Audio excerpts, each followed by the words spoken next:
Evening and welcome to another session or another video, from Wargaming in a Cave. And tonight's video probably won't last very long, you'll be pleased to hear, given the length of the French Young Guard one, is with regard to varnishing. Well, why do we varnish our figures? Well, that's a good question, but mainly to protect them. Because we spend hours painting them, putting them on the table. The problem is on the table or in transport, if you have to move them around for a game, they can get knocked, and if that happens you can end up having paint being chipped off your figures and then end up spending hours repairing figures rather than painting new ones. So it's really important, once we've done all our hard work of painting them, that we protect them with a nice coat of varnish.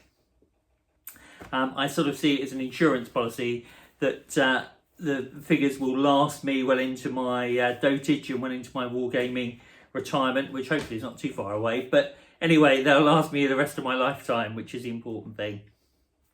Now, varnishing, various people will say various things as how to achieve it. Some believe in aerosols, some will airbrush. I'm very much brush on the varnish to make sure I get a nice even coat, particularly with the matte, because I like the matte finish on my figures. Some people like the gloss varnish. You pay your money, takes your choice. That's a bit old school.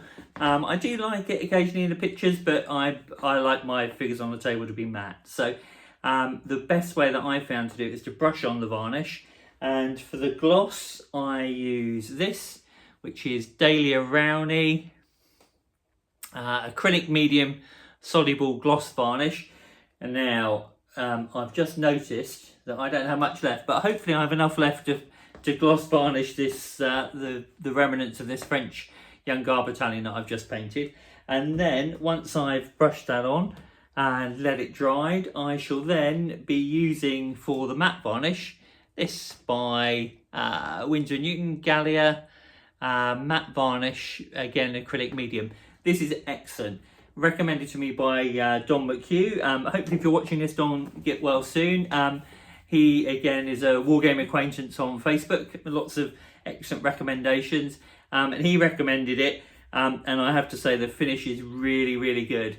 Sometimes I put on two coats because if I miss a bit and there's a bit of shiny gloss varnish, I don't want that on the figures. I want a nice even matte finish across the figure, so I very much brush it on.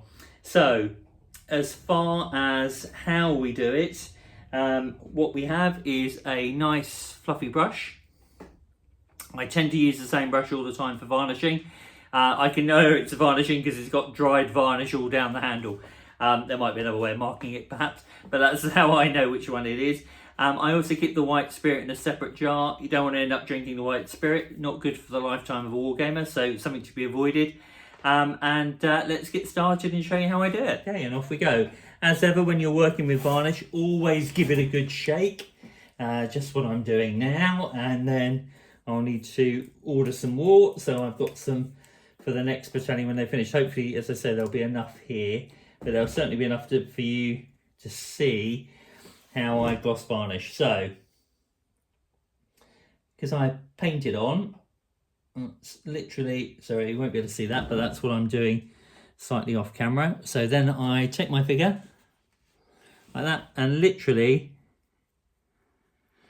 paint it on. Now you're trying to make sure that the varnish doesn't pull. The problem with gloss varnish and matte, to not quite the same extent, but the problem with varnish is if it pulls, you can have a nasty whitening effect, which can lead to you either needing to repaint the figure or pulling out the last of your hair. You notice I don't have much left anyway, in frustration, because all that hard work has now been wasted. So it's really important that we give them a nice gloss varnish evenly across with no pooling. There we go. And I'm going to do, and I'll show him to the camera. There we go. And slowly rotate him. So you can see I've gloss varnished all the way around. I did at one stage go through the school of thought of when I do the matte, trying to leave the gloss varnish on the bayonet so you have a shiny effect, but I dropped that idea. It's one of those ideas that you have, oh, that might be quite good. but it didn't last for very long. So I've gone back to the idea of just putting matte varnish all the way over. So let me demonstrate to you once more. Literally make sure your brush is not too heavily loaded with the gloss varnish. The problem with this bottle is because it's quite old, there's lots of dried varnish at the top. There's lots of different schools of thought on varnishing. One thing I would say is make sure the room you're varnishing in is reasonably well ventilated, or you try and keep the varnish bottle away from directly under your nose so as not to inhale the fumes. And secondly, about the temperature, because if you're varnishing in a very cold room, then the varnish you can get that frosting effect, which again is very frustrating because all you're trying to do is paint and finish off your figures, and the elements deny you achieving that. So there we go. That's a gloss varnish on. I'll give him a turn around. So you can see it's relatively straightforward. Just paint it on. Just make sure there's no pooling. They will need at least 24 hours. The room, it doesn't need to be hot. I mean, the room I'm painting in the wargaming cave, the temperature will drop to about 13 or 14 overnight. But that's fine as long as it's not down to single digits or below freezing, because then the varnish can frost, and that's the one thing you want to avoid. So I will pause. I'll just show you the figure again. I'll pause there, and the next stage will be, there we go. The next stage will be painting on the matte varnish. So I'll be back with you shortly. Okay, so it's time to move on to the matte varnish. There's a reminder of the sort that I use, Gallia matte varnish, and as with the gloss, we are going to be brushing it on. So let's put the varnish over there so I don't have to lean across myself, and literally, as with the gloss, we're making sure that the brush is not too overloaded, and we're simply brushing on. And the idea again is not to allow there to be any pooling.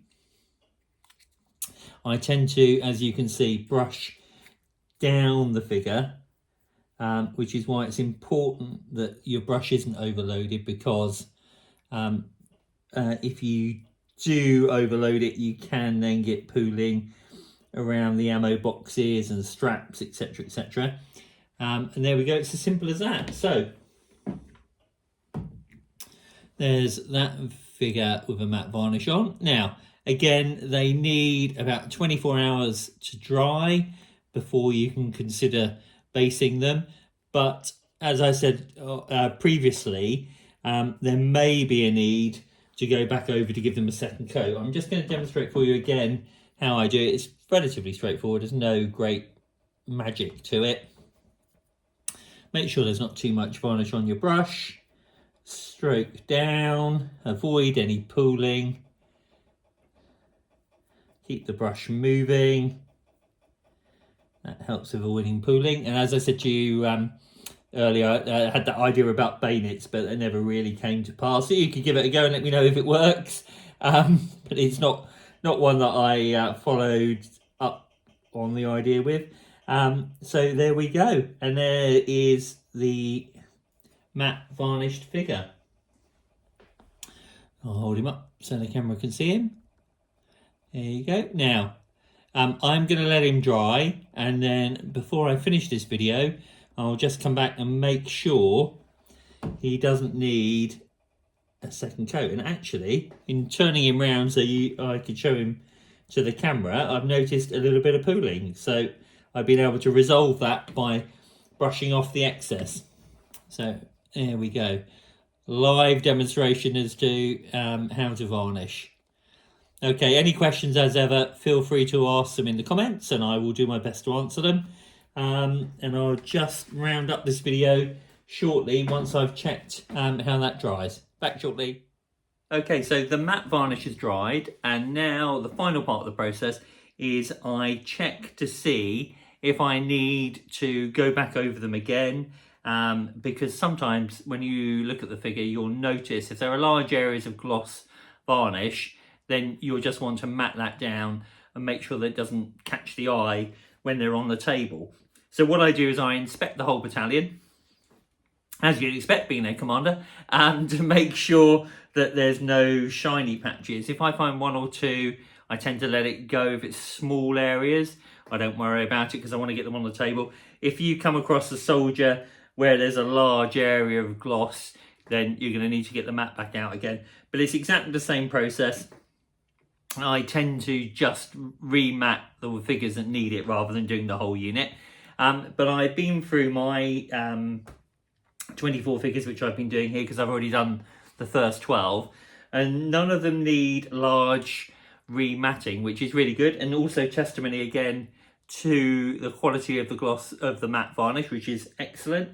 So I'm good to go. It just remains for me to show you the finished figure, and in future videos I'm going to be investing in a little turntable so that you can see better the paintwork that goes into the figures, and hopefully make the video slightly more user-friendly because you'll be able to see clearly what it is as to how it is they turn out, so that they become more user-friendly. So that's the plan. This video is coming to an end then. That's how I varnish. And then I will obviously move on from varnishing to basing, which you'll notice there's another video on basing on the channel. Just a couple of reminders. Any questions, feel free to drop them in the comments and I will do my best to answer them. Please subscribe. It's good. I've got 193 subscribers, which is quite amazing in itself. If you'd like to subscribe, please click the button because it's good to see that increase, even if it's very, very small numbers that we're talking about, which is really good. Spreading the wargaming word. And finally, there's a Facebook page by the same name, Wargaming in a Cave, where I'm going to upload files as to how I paint and create the armies to go on the table. There will be a January update along not too distant future, the end of next week, and the first game of the year will be in February, so there'll be a video about that as well. Anyway, thank you again for watching Wargaming in a Cave. I hope you found it useful, and until the next time on Wargaming in a Cave.